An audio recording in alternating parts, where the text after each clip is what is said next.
Hello दोस्तों, राधे राधे। हम सुनाने जा रहे हैं आप सबको कलसा गोठते समय का गीत। कैसे लगे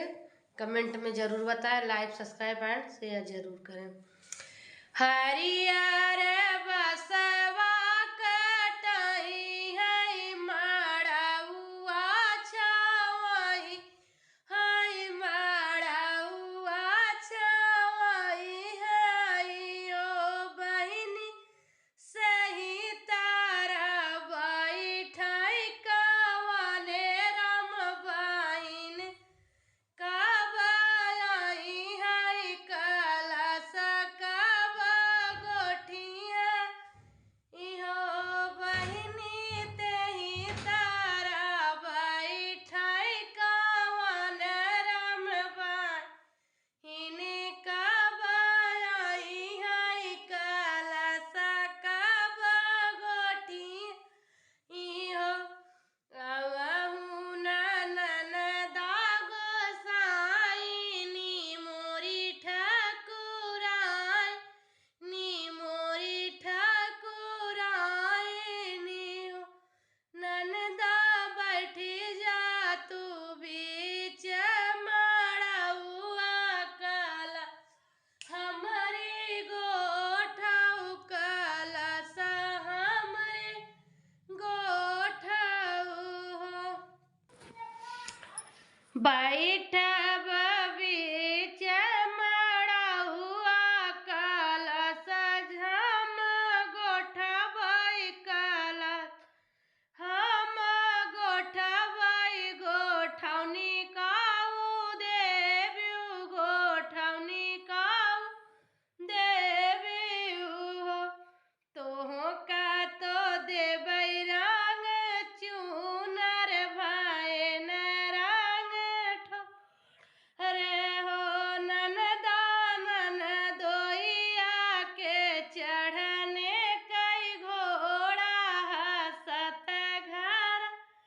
जाऊ बे हसत घर जाऊ हो बियहीन कई भैया लहुटे न भीतरी भीतराई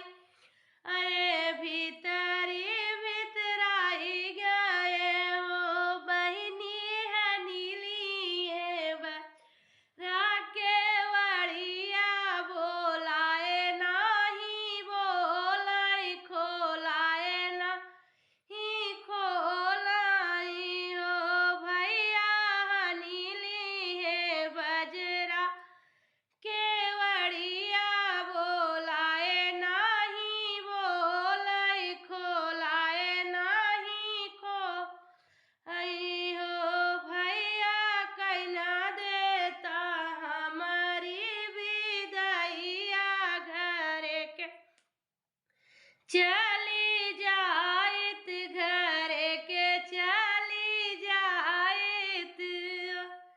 नाही बाटे तोहै रंग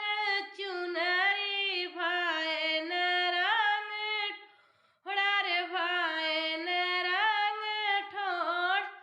रे हो ननदा नाही बानन दोइया के घोड़ा घरे है कैसे जाबिउ घरे है कैसे जाबिउ हो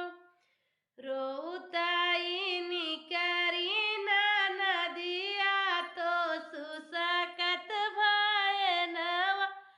ओ सुसुकत भयनवाई हो बहिनी हसतई के निकरा ननदोइया भले मन तोरे भले मन तोरे नी हो धनायावा चली रुधौली बजरिया उही रे कुल बेसा हब उही हो कुल बेसा हब तुह का बे